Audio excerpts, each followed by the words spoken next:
Now, I'm not one to gossip, but I will bring you the tea. Welcome to Chronicle Speaks. Please, I don't have any time for any gossip now. Eh? Yes. Look at you. So this never-ending divorce battle between Jeannie Mai and Jeezy has finally ended. The judge has granted them a divorce. So although the settlement, child support, child custody, spousal support, and property splits have all been placed under seal, there was still drama brewing behind the scenes. Jeezy's character was placed on full display in 110 pages worth of affidavits from Jeannie's friends, family, co-workers, and even the wife of the man who Mama Mai allowed to hold Monaco on the plane because he looked like young Jeezy. But Jeezy was not left on this shipwreck to crash and burn alone. He had people coming to his defense as well. One was his ex-wife and mother to his first daughter, Amara.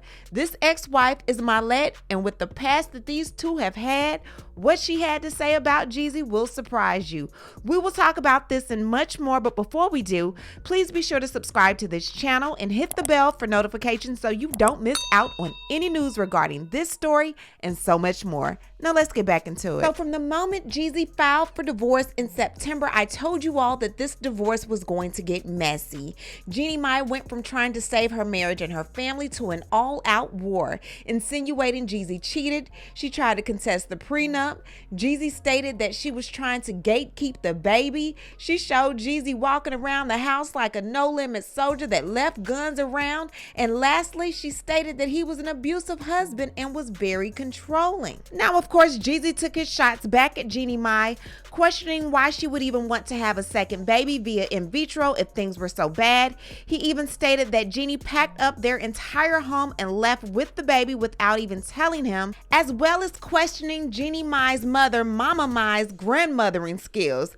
Again, this was an all-out war which has now ended with a settlement and a divorce, and the details of the settlement have all been sealed by the court at the request of both Jeannie Mai and Jeezy to protect their daughter Monaco from finding out about these things in the future. Now, one thing they did not seal were these character statements. Now, both Jeannie Mai and Jeezy came to court with character statements from both friends and family. Now, while Jeezy's character statement strictly pointed to the type of man he is, Jeannie Mai's character statements praised her as a mother, wife, friend, co-worker, sister, but they showed Jeezy as this husband who wasn't there for either of his daughters, who abused Jeannie Mai physically, mentally, and emotionally, causing her to no longer be able to swallow food, dropping from 130 pounds to a jaw-dropping 100 pounds. It was a lot. And again, this is 110 pages of documents, and I went through each and every page because I wanted to be able to bring you the news. No one else is talking about this. Now, the first affidavit I want to read is from one of Jeannie's friends, who happens to be Allison. Allison and Jeannie met at an anti-human trafficking event in 2010. They became good friends. Allison moved from Los Angeles to Nashville. Jeannie rode with her. They were ace boon coons. Now, a part of her affidavit goes on to say this. On the night of Saturday, March 4th, 2023, parked outside the Sky Rock Hotel in Sedona, Arizona, I heard words I never imagined I would hear from my radiant friend. Her husband, Jay, had physically assaulted her on numerous occasions. Jeannie wept as she spoke these unthinkable words. I was speechless. During the years prior, I watched Jeannie's unconditional love for Jay deepen and blossom. She was committed to her husband, to her marriage, and to her family with a relentless love unlike any I had ever seen. Jay became a friend to me over the course of their marriage, texting me with elation the day their daughter was born and telling me that his love for his wife had never been greater.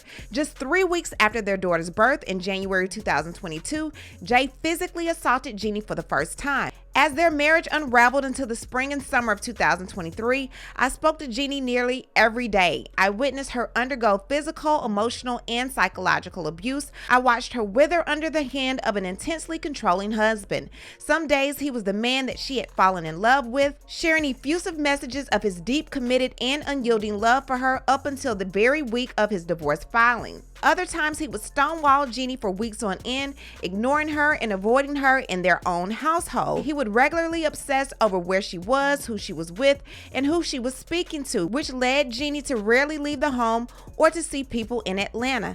I listened as she wept on our phone calls, never sure if she would experience his love or his wrath on any given day. She cried as she made the decision to pause her IVF medication, knowing they weren't healthy enough as a couple to welcome a second baby. Day after day, my once confident and self-assured friend was terrified of any wrong word she might say or could have said. I watched as she overanalyzed every interaction with her husband and withered physically, dropping from 130 pounds to under a skeletal 100 pounds, losing chunks of hair and degrading the bone in her jaw from the stress. She would dress in baggy clothes to hide the weight loss and the bruises. When we were together, I could see every sharp bump in her vertebrae. She would gag when she tried to eat, every bite a physical struggle to swallow. Her emotional pain was so severe that she would frequently dry heave and vomit. Her ENT doctor, upon examining her, said her inability to swallow was emotional. The doctor brought in his wife, closed the door, and asked if she was being abused.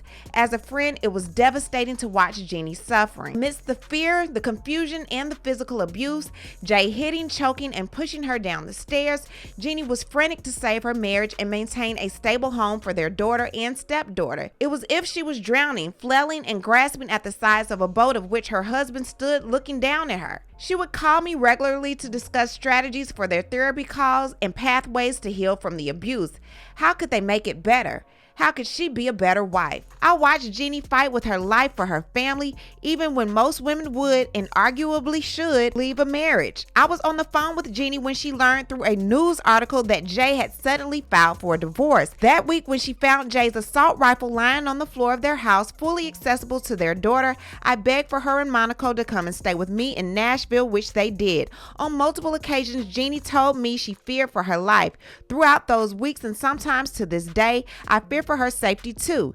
Allie, if I die, she would whisper through tears, you will know that it was Jay. I get emotional recalling the fear and devastation in her voice, knowing that the person she had loved so deeply, the person she had given her body, heart, and soul to, could be capable of harming her, that he could dispose of her both emotionally and physically. Today, I still remain stunned by what has transpired through Jay and Jeannie's divorce. Never in my wildest nightmares could I have imagined someone doing so much physical and emotional harm to my best friend. I am heartbroken by the pain she has undergone and the long road of healing still ahead. Yet, amidst it all, Jeannie has shown a level of strength and resiliency beyond any person I have ever met. The way Jeannie continues to show up with presence and joy for her daughter Monaco every single day awes me. The way she continues to excel in her career amidst paralyzing stress and hardships inspires me. Looking back, I still believe that Jeannie and Jay's early love was incredibly deep and very real. Jay was a traumatized man who was once an abused boy. Any man who lays hands on his wife, physically assaults his son, and leaves assault rifles around the house accessible to his children would have to have been traumatized himself. My prayer is that Jay steps back from the public light in his efforts to become a motivational speaker and instead begins the honest work of addressing his deep-seated trauma and propensity for violence. The day he filed for divorce, he declined his wife's calls as he sat at his mother's grave, his original abuser. I still care for Jay as a person and as a former friend. Witnessing him consistently lie and obscure facts throughout his divorce filing to date tell me he is a long way away from the healing he needs. The next affidavit is from Jeannie's brother Daniel. Daniel says, I have only visited my sister Jeannie and then brother-in-law Jay 2 times at their home in Atlanta, apart from attending their wedding. During a particular holiday weekend, I was asked to take some of the Christmas gifts and place them on Jay's side of the bed in the primary bedroom. I was informed that his side of the bed was marked by a picture of Amara, his daughter, and Jeannie. Upon approaching the bed, I noticed a handgun on the nightstand on Jay's side of the bed.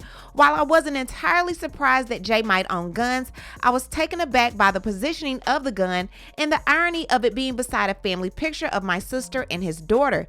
Concerned for the safety of the children in the house, I took a picture of the gun to show to my sister.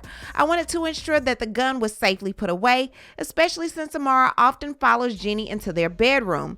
I sincerely hope that Jay's guns can be safely locked and secured to prevent any potential accidents, as there are far too many accidental gun deaths occurring in homes today. And this is the picture that her brother was referring to. Now, he said Jay was always kind to him, never caused him any problem, often took the family out to eat. They had a good time. They cacaed and kikied. He was just concerned about the pow-pows being in the house while his sister and his niece were there. The next affidavit is from a man named Daniel, who happens to be a very good friend of Jeannie Mai. They have been friends for a very long time, and he looks at her as a sister he never had. He states this: on November 5th, 2021, I attended a birthday party with Miss Mai during what was one of her final social outings before giving birth. She was in high spirits that evening. While driving to the party, I shared a light-hearted joke with Miss Mai, which she, thinking it would amuse her husband, Mr. J. Wayne Jenkins, relayed to him over the phone. He listened briefly before abruptly ending the call. Later that night, while I was driving Miss Mai home, Mr. Jenkins called again. Miss Mai, cheerfully and expecting a pleasant conversation, answered and put him on speakerphone at his request. Contrary to our expectations, Mr. Jenkins sternly cautioned me, saying, "Don't you ever joke with my wife like that ever again." Despite Miss Mai's attempt to clarify the harmless nature of our interaction, Mr. Jenkins launched into a tirade of homophobic insults and threats. His words: "I don't care what gay girl shit you guys have talking to each other, but I'm speaking to you like a man," were not only offensive but also dismissive of my masculinity. The conversation ended with a severe threat from Mr. Jenkins, stating he would handle me if such joking occurred again, implying a threat of physical violence. Despite these challenges, Miss Mai and I have been striving to mend our friendship, supporting each other as we heal through the traumas and humiliation caused by that night. Our efforts to reconcile are marked by mutual understanding and a shared commitment to overcoming adversity. Miss Mai's intrinsic warmth and integrity have always been the cornerstone of our bond, and it is heartbreaking to see her spirit dampened by the fear induced by her controlling partner. My deepest hope for Jeannie is that she finds strength and security, not just for her own well-being, but also for her daughter Monaco, whom I have yet to meet due to the circumstances. The next affidavit is from Dylan Nugent, who happens to be a longtime friend of Jeannie Mai. She's actually older than him, so he looks at her like a mother figure or like an older sister figure. Now, he went to Atlanta to go visit the couple. While there, Jeannie took him to a toddler music class where they watched Monaco play with some of her friends, had a good time. Very heartwarming. Now, he said both Jeannie and Jay opened their home to him very warmly with open arms. Now, he says this: "However, during my stay, while helping to prepare dinner, I was taking dishes out of the kitchen cabinet and discovered a handgun inside with no locks or safety measures. I looked at the pistol in my hand thinking that it was a plate. Scared as I never seen a gun before, I was shaking and couldn't help to think all it took was a squeeze on the trigger for it to go off. This discovery alarmed me greatly, and I showed my friend who was next to me at the time. He gave me a shocked expression and told me to put it back or I could hurt someone. Growing up, my family always prevented measures to such things, and finding a gun in an easily accessible place made me feel uncomfortable and uneasy, and I couldn't help to think for the rest of the night on how anyone in the house could have easily accessed it, or the next cabinet I opened there could have been another one. I want what's best for my family, and that starts with Monaco living in a house where firearms are locked away and out of her reach." Now, the next is from a woman named Lycia, who happened to be on the plane with Mama Mai and Monaco. Now, Lycia's fiance looks a lot like young Jeezy, and he ended up holding Monaco, and a picture was sent to not only Jeezy, but Jeannie Mai as well, and Jeezy was not here for it. He was like, "Who is this man holding my baby?" Y'all all thought it was Jeezy, but it wasn't. Now, the woman tells her side of the story. Take a listen to this. "Your Honor, my name is Lycia, and I'm writing in regards to an incident that took place on my flight from Atlanta to Los Angeles on August 13, 2023. I was flying with my fiance, and we were seated in the last row of first class, seats 5A and 5B. Olivia Mai and her granddaughter, 1-year-old at the time, Monaco Mai Jenkins, were seated in the row in front of us. I feel like a friend after following Olivia for years on Instagram, so I said hello and we talked. Olivia was so warm, kind, and bubbly as she always is. She was very excited to be taking her granddaughter to Los Angeles.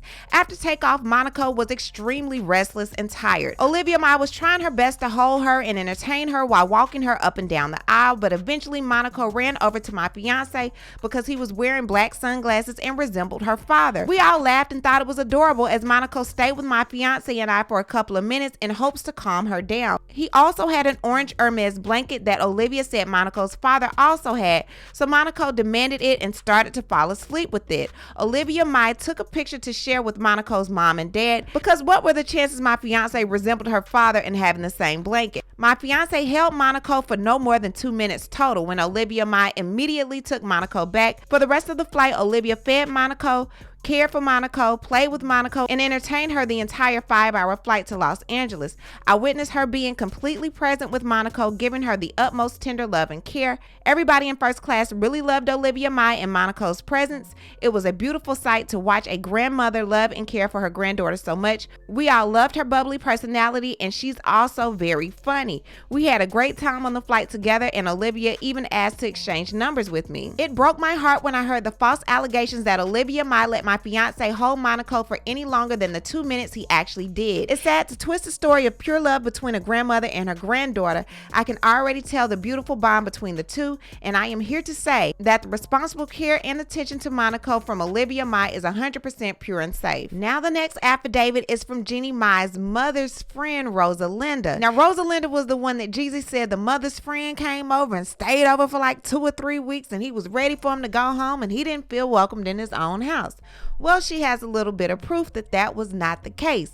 This is what she had to say. When Jeannie met her husband, Jay, I was deeply moved by the love she felt for him, and I immediately wanted to celebrate their union and get to know Jay myself. In 2021, I invited them both to my home to celebrate their engagement, and Jay and I instantly became friends. He was kind, warm, and inviting, and we maintained good communication thereafter. I later attended their wedding at their Atlanta home, where my husband and I grew even closer to the couple. Later that year, Jay and Jeannie invited my husband and me to their home for the holidays. We were expected to stay about a week and a half, and we had a wonderful, relaxing visit. I cooked most nights for Jeannie and Jay, as Jeannie was pregnant at the time. The couple had just moved into their Atlanta home, and I helped them make adjustments in every room. Whether it was decor or design, I drove around Atlanta most days, either shopping for food or helping with the finishing touches on their new home. Jay often invited his friends over and asked if I could cook for them, which I was happy to do. I loved Jeannie and Jay as if they were my own little brother and sister. Jeannie being pregnant and without many friends or family in Atlanta relied on me, my husband, and her mom, who visited occasionally. My husband felt deeply connected to Jeannie and Jay, and he helped around the house in any way he could, ensuring they enjoyed their new home. We were genuinely surprised and deeply moved when Jay and Jeannie called to invite us over for the holidays again in 2022. I remember crying on the phone because we did not want to burden them and were surprised they wanted us to come again. We booked our trip and decided to stay for about 2 weeks. We had a meaningful and wonderful time, continuing the tradition of me cooking and my husband helping around the house. I was moved to tears when Jeannie told me that Jay himself wanted us to extend our trip and stay longer to celebrate her birthday on a yacht trip he had planned. We were excited to bring in the new year with the family. It was a joyous time, and I witnessed Jeannie as an incredible mother, not only to her daughter Monaco, but also to Jay's daughter Amra. Jeannie took on the role as mother in the most genuine and healthy way, ensuring Amra she will always have Jeannie's full support and love. Jay's presence with his children was different. He would hang out with them on the couch or buy them toys, but he was not the type to engage deeply with their personal time. My husband Marty more so filled that role, playing with Monaco and Amra. Jay would check in with the kids occasionally, but he was gone many hours throughout the day until night. The only time we ever saw Jay with his family was when he was quarantined in his room after getting COVID. Even then, Jeannie and her mom worked around the clock to cook and care for him till he was better. It is disheartening to read in court papers that Jay referred to my husband and I as the grandparents' best friends who came over without consent and overstayed their visit, and that he was uncomfortable in his own house. This did not sit well with me for weeks since I read this. We have always checked in with Jay to ensure he was comfortable with our presence, and he always expressed gratitude for our company. We were never at their home without clear verbal invitations from both Jeannie and Jay. Not only did Jay confirm our invitation to come over with me on the phone, but he would come often and confirm this with me in person as well when he thanked Marty and I for our stay. Also upsetting is Jay's claim that Dennis, Jeannie's younger brother, is a threat to be around Monaco. The criminal past Jay references about Dennis happened when he was 16. Today, as a 37-year-old man, he is a beloved and trusted uncle to Monaco. One evening, Jay gathered the family around the kitchen table, and we witnessed Jay give Dennis the most heartfelt words as he asked Dennis to become Monaco's god uncle and caretaker for life. It was was a very meaningful ceremony as Jay and Jeannie gave Dennis a beautiful necklace with a ring that had Monaco's name around it. It brings tears to my eyes to think that those words are now being denied. My husband and I are deeply saddened by the end of Jeannie and Jay's marriage and are left confused and heartbroken by Jay's denial and dismissal of any friendship we've had. But then I am not surprised at the same discard Jay had to Jeannie and her family when he was done with the marriage. The actions align. We want to make it very clear that we were never at their home without permission for both Jeannie and Jay. The memories we made together were genuine and the invitations were always clear and heartfelt. I am testifying that my husband and I were invited personally by Jay, not only to their home both holidays, but also to his yacht excursion in 2023 and to his party celebrating Node and his music in the past. Attached, you will see text from Jay not only thanking me for the visit, calling me sis, inviting us to more of his parties, but also going as far as asking for both me and my husband's passports so we can join him out of the country. How else would we have access to these events planned by him if we were not considered friends? It is deeply painful to think all of those years of friendship and support are now being misrepresented. Next is from Jeannie's friend Silk. They've been friends for 5 years. He says, I was witness to the early days of Jeannie and Jay dating. In February 2019, we met up with Jay after a birthday party Jeannie and I had attended. This was my first and last time meeting him in person. While ordering appetizers and listening to music at the restaurant, Jay had asked that I explain to Jeannie how our Black people have certain expectations in relationships. Jeannie went on to elaborate how Jay was referencing how he did not agree with her engaging with his staff or friends in conversations or greeting people with a hug. I was surprised by Jay's position as it struck me as a little old school or archaic as it relates to gender and job roles and really out of sync with the outgoing, humble, and warm person Jeannie naturally is. Jeannie is genuinely interested in people and their lives, as evidenced by how she takes out time to engage with people from all walks of life. I didn't think about this conversation with Jay and Jeannie again until the evening of February 21st, 2024. This is when Jeannie confided in me that Jay had become controlling as well as both physically and verbally abusive after they married. I was heartbroken for her and Monaco learning this. I reminded Jeannie about the conversation in the restaurant in February of 2019 and how I wish I had the hindsight I do now to have seen it as a potential red flag for future controlling behavior. Also alarmed by Jeannie describing how Jay left guns out in the open around their Atlanta house where their daughter Monaco could and did come across them. Now listen to what Jay's ex Mahlet had to say to come to his defense. She said, Jay and I began dating at the end of 2009 and later moved in together. We were together for almost 10 years before ending our relationship. During the course of our relationship, we welcomed our daughter Amra. I've witnessed Jay be a devoted, caring, and present father to our daughter and his oldest child.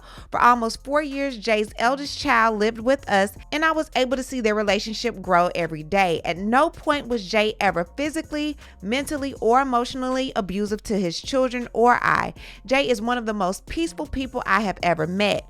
Our nanny lived with us for 5 years and once told me Jay was the most peaceful person she'd ever met.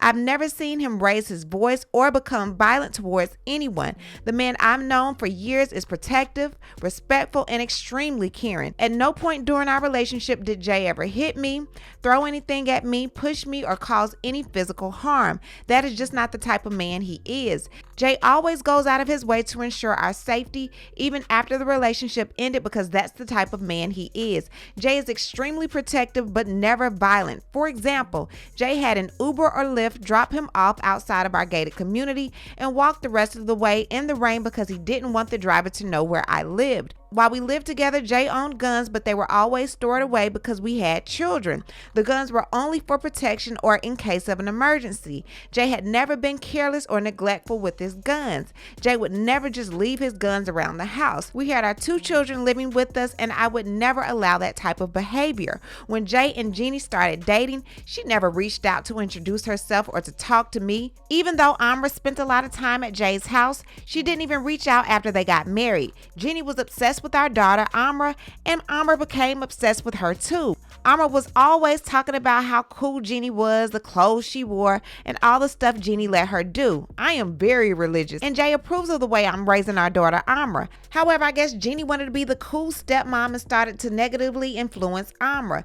Jeannie talked to Amra about same-sex relationships, let Amra wear crop tops. Amra became really aggressive and demanding, and Amra started saying, "What the heck? I don't allow Amra to curse at all, and I don't curse around her. I am a stricter parent and raised Amra with more structure, so I was always the bad person for correcting the behavior she learned from Jeannie. Jeannie's parenting style was different from mine, and she constantly overstepped with Amra. Even though I hadn't had a conversation with Jeannie, Jeannie accused me of physically abusing Amra. Dr. Alexander, Amra's therapist, asked to speak with me after one of Amra's sessions and told me that Jeannie called up to the office and said I was physically abusive to Amra. I was so hurt and upset that she would make up those lies about me. Dr. Alexander told me that it appears Jeannie was attempting to build a case against me. When I told Jay, he had no idea that Jeannie even reached out to Dr. Alexander's office. After everything she said about me, Jeannie reached out for the first time after the divorce was filed and told me I was an amazing mom. She apparently had my number all these years in case of an emergency and just never reached out. I've forgiven Jeannie for the horrible things she said about me because God would want me to forgive her, but I haven't forgotten. It was weird that she waited until December 17, 2023 to reach out and used our daughters as reason to talk. As a woman, I don't respect her for waiting until then to reach out, especially because she spent so much time with my daughter. Jeannie said her and Monaco had Christmas gifts for Amra and wanted to make sure she got them. Jeannie also wanted the girls to be able to call each other because they missed each other so much. Jeannie started sending me old pictures of the girls together, but the timing was weird because she never did this before. Jay and I have a great co-parenting relationship, and he's an amazing father. Even though our relationship did not work out, we work really hard to make sure our daughter spends a lot of time with both of us. Part of the reason for our great co-parenting relationship is that we live close to each other. Jay can pick Amra up from school, take Amra to the park, and be at her activities. Our daughter has a close relationship with both of her siblings, even though there's an age gap. Amra talks about her little sister all the time and has been really sad she doesn't see her as much anymore. Amra's used to seeing her little sister like every week for about 4 to 5 days. Since the divorce was filed, Amra has seen her sister a lot less. This year, Amra has only seen her little sister twice. I let Amra go to California with Jay for her spring break so she could see her little sister. Then she saw her again a few weeks ago. This has been really hard for Amra, and I can only imagine how much Jay misses Monaco too. Now, without drawing this story out even longer, there were a lot of people that actually came to Jeezy's defense and said that he's not this monster that Jeannie and her family are trying to make him out to be. They're saying that he was a loving father, he was a committed husband, he didn't cheat, he didn't do this, he didn't do that. However, it seems like everybody on Jeannie Mai's side was okay with Jeezy, the way he treated her, the type of father he was, so much so that Jeannie wanted to go through IVF and have another child by this trifling father that had her doing everything for not only their daughter, but the daughter he had with his first wife. Somebody make it make sense, because 1 + 1 is not equaling 2. I want to know what you guys think. What do you think about everything going on with Jeannie, Jeezy, and these affidavits tainting his character, making him into this bad criminal, honey, this bad father? Leave a comment and you know how we do. We'll talk about it down below. Talk to you guys later. Bye. As always, thanks for watching.